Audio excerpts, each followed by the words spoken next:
তুমি কখনো খেয়াল করেছো একই পরিস্থিতিতে দুজন মানুষ একেবারে আলাদা রকম ভাবে রিয়াক্ট করে? একজন ভেঙে পড়ে আর একজন আরো শক্ত হয়ে ওঠে। পার্থক্যটা কোথায় জানো? বাইরে না, ভেতরে।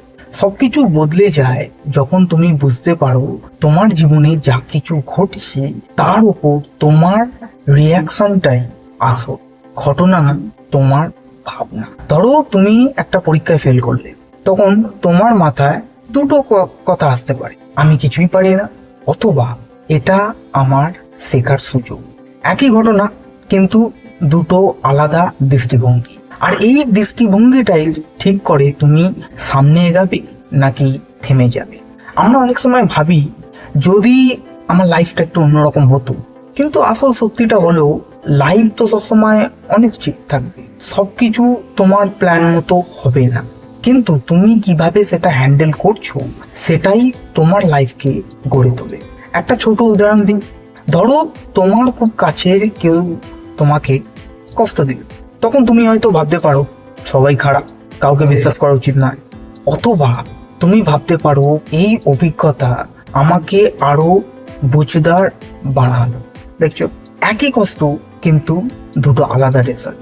এই জিনিসটা যখন তুমি সত্যি করে বুঝতে শুরু করবে, তখন তুমি আর বাইরের জিনিস নিয়ে এতটা টেনশন করবে না। তুমি বুঝবে সবকিছু কন্ট্রোল করা তোমার হাতে নেই, কিন্তু নিজের চিন্তা আর সিদ্ধান্ত কন্ট্রোল করা পুরোপুরি তোমার হাতে।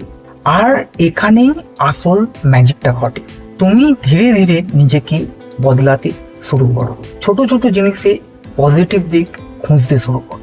ব্যর্থতাকে শেষ না ভেবে নতুন শুরুর মতো দেখতে শেখো। তখন তুমি আর অন্যদের সাথে নিজের তুলনা করবে না। তুমি বুঝবে তোমার নিজের জার্নি আলাদা, তুমি নিজের গতিতে এগোবে।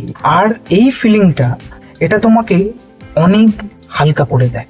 তুমি কি জানো সবচেয়ে বড় ফ্রিডমটা কোথায়? এটা না যে তুমি যা খুশি করতে পারছো। আসল ফ্রিডম হলো তুমি কিভাবে ভাববে সেটা তুমি নিজেই ঠিক করছো। যেদিন তুমি এটা বুঝে যাবে, সেদিন থেকে তোমার লাইফের প্রতিটা দৃষ্টিভঙ্গি একদম বদলে যাবে।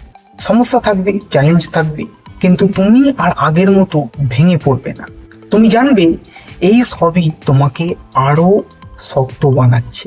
শেষে একটা কথাই বলি, লাইফ বদলাতে বাইরে কিছু পাল্টানোর দরকার নেই। নিজের ভেতরে চিন্তাটুকু বদলালে সবকিছু নতুন মনে হতে শুরু করবে।